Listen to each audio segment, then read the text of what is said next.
E veja bem, senhores, essas associações, você vê que é pilantragem pura, né? Porque quando o presidente fere, aí sim, ele fere um dispositivo legal, indicou alguém por pessoalidade, indicou alguém sem notável saber jurídico, que eu não canso de dizer aqui.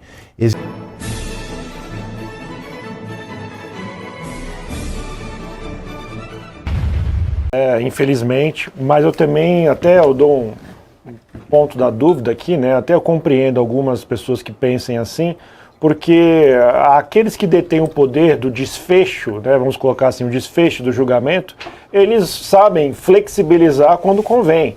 Então, você seria um burguês, você é um burguês, vou aplicar para você as regras burguesas. O outro não, o outro ele é de um viés mais, vamos colocar, vermelho, igual falou lá o ministro do TST, um viés vermelho, então eu posso... Que história que foi essa do TST que eu não acompanhei isso aí? Explica só, faz uma recapitulação disso aí. Durante uma palestra, o ministro integrante do Tribunal Superior do Trabalho, ele deu uma palestra afirmando que lá já fazia parte, né, tinha uma composição de juízes vermelhos e azuis, e que os azuis, né, eles tinham que compreender que os vermelhos têm uma causa, e que com isso as pessoas vulneráveis estariam amparadas. Ou seja, o juiz assume que tem uma causa. Exato. Você veja que a excrescência não para. Isso aqui virou uma ditadura, é juristocracia mesmo. É magistocracia, porque jurista ninguém é mais. É magistocracia, são ditadores togados. Exatamente. Então, dessa forma, uma pessoa que vai ingressar certamente seria enquadrado, né, condenado a litigância de má-fé por 22 milhões e 22 mil reais. Por quê? Por causa de vou flexibilizar a lei porque você não é da causa. Você não está alinhado com os meus anseios, né, de causa.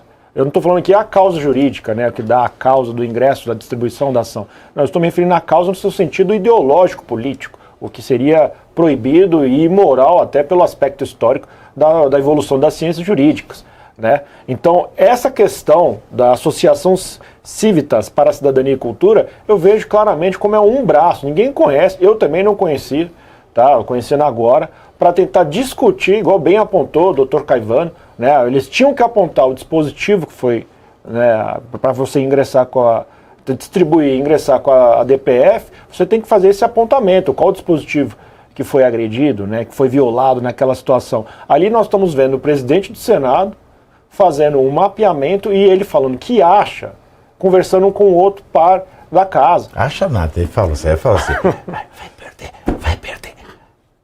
perder por 8. Vai perder por 8. Não, mas tem daí, gente. Ele é o presidente, ele fez boca de urna. É o presidente do Senado. E tem outra, já tava, todo mundo já tinha votado. Ele já tinha o resultado na cara dele. Participou das costuras políticas. Não é o Oscar. Não é que veio assim um envelope que ele ia abrir e se revelar a votação. Porque, não sei se vocês sabem, voto eletrônico no Brasil não imprime. Então ele tinha lá na telinha dele, no gadget do presidente do Senado, ele já estava esperando para anunciar. Tanto que a Mara Gabrilli estava lá, falava. Aí ele lá, senadora Mara, me desculpe, mas eu tô louco para falar o resultado e ir embora. Já estava na cara dele. Desculpa te cortar a mão. Não, imagina. Aqui é assim, você vai cortando também. Porque tem que ter essa dinâmica. Tá certo. Eu jogo um copo daqui a pouco e assim vai. Não, mas então, aí é uma forma de cavar uma situação, né? O popular dito procurar pelo em ovo, para tentar reverter uma situação que teve todo o seu rito constitucional perfeito, né? O que desagradou a todo mundo, amplamente noticiado, público e notório, todo o procedimento, foi desde a Comissão de Constituição e Justiça para depois ao plenário, não houve nenhum questionamento deste período. Agora, quando foi, né, recusada a indicação do presidente da República para a vaga de ministro do Supremo Tribunal Federal, aí desagradou, né? Vamos dizer, nunca antes na história da República, né, vamos dizer, sim, 132 anos atrás, mas na história recente da República, teve um indicado recusado. Essa é a forma que estão tentando reverter, baseado no chilique. Essa é a verdade. Não, acho que vai ser por 8 votos ali. é o presidente do Senado que costura alianças, conversando com outro senador na Casa Alta. É isso, não se sustenta. Seria preliminarmente declarado inepta, né, indeferida a petição, Pavinato. E veja bem, senhores, essas associações, você vê que é pilantragem pura, né? Porque quando o presidente fere, aí sim, ele fere um dispositivo legal, indicou alguém por pessoalidade, indicou alguém sem notável saber jurídico, porque eu não canso de dizer aqui, existem os aspectos objetivos do notável saber jurídico, que é graduação, graduou-se bem, fez pós, tem titulação acadêmica, mestrado, tem um doutorado, tem livre docência, tem cátedra talvez, tem pós-doutorado, ele é docente, ele dá aula em algum lugar, ele tem livros publicados, tem artigos publicados. Esse é o corpo objetivo para o presidente saber indicar. E eu volto aqui, não é uma tese não, eu volto aqui com a realidade da Constituição. Da maneira que a Constituição está escrita, não é sequer o presidente que tem o direito de indicar. Quem tem o direito de indicar? Não se sabe, porque a Constituição não fecha esta matéria. Ela diz que o presidente nomeará aquele que for aprovado na sabatina do Supremo. O presidente nomeará aquele que for aprovado na sabatina. Então o nomeará vem depois do aprovado na sabatina. E o aprovado vem depois da sabatina. E o que vem antes da sabatina, que é o indicado para a sabatina?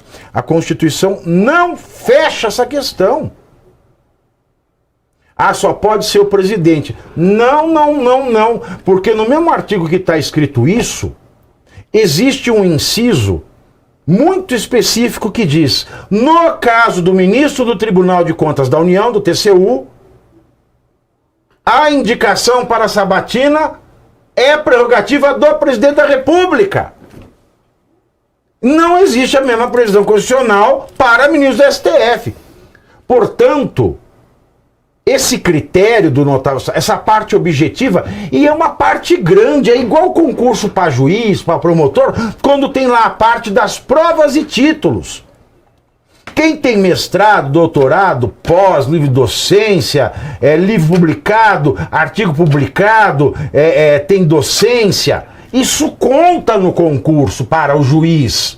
Isso conta no concurso para o Ministério Público.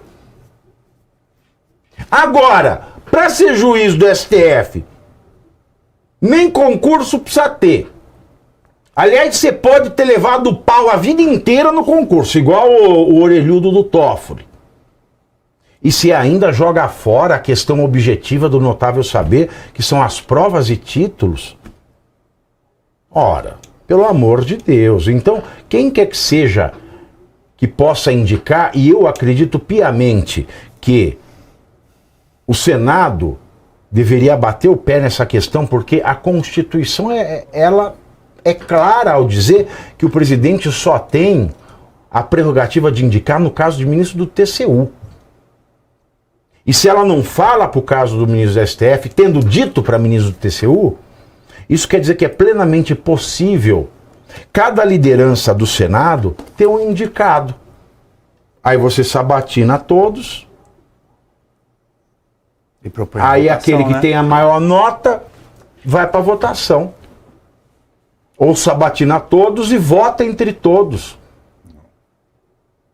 Ou que o Senado faça uma lei complementar e fale: o Senado vai ter um indicado, a Câmara vai ter outro indicado, o presidente vai ter outro indicado, o STF, que gosta de dar pitaco, vai ter um indicado também. O PGR também vai poder indicar um. Pronto, ó, tem 1, 2, 3, 4, 5 indicados. O Senado indica um, a Câmara indica outro, o presidente indica outro, o STF indica outro e o PGR indica outro. Aí esses 5 candidatos vão lá e vão ser sabatinados os 5. E aí vai ter a votação de quem for aprovado na sabatina. Se foram os 5 aprovados, o Senado vai votar entre os 5. Se foram aprovados só 2, o Senado vai votar entre os 2. Se foi aprovado só 1, o Senado ainda vota para dizer se aceita ou rejeita, porque é assim que a Constituição estipula. Mas o indicado tem que cumprir pelo menos a parte objetiva do que é o notável saber jurídico. E devia ser, e na verdade é, crime de responsabilidade você não indicar alguém sem notável saber jurídico. Porque o crime de responsabilidade na Constituição de 88, diferentemente do conceito da lei 1059 de 1950, esse é o número da lei? Do impeachment? É. 1050 de 50. É, 1050 de... 1059 de 1950. Alguma coisa assim. Mas a lei do impeachment, que ela tipifica os crimes de responsabilidade. A Constituição de 88, ela diz claramente. É crime de responsabilidade... 1079. 1079, obrigado. De 1950. É crime de responsabilidade atentar contra a Constituição. E indicar alguém para o STF sem notável saber jurídico é atentar contra a Constituição.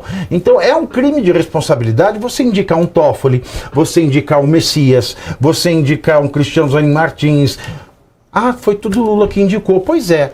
O Lula ele é um serial cometedor de crime de responsabilidade nas conformidades da Constituição, que diz que atentar contra ela é crime de responsabilidade. Ora, pois bem, o decano do STF, o ministro Gilmar Mendes,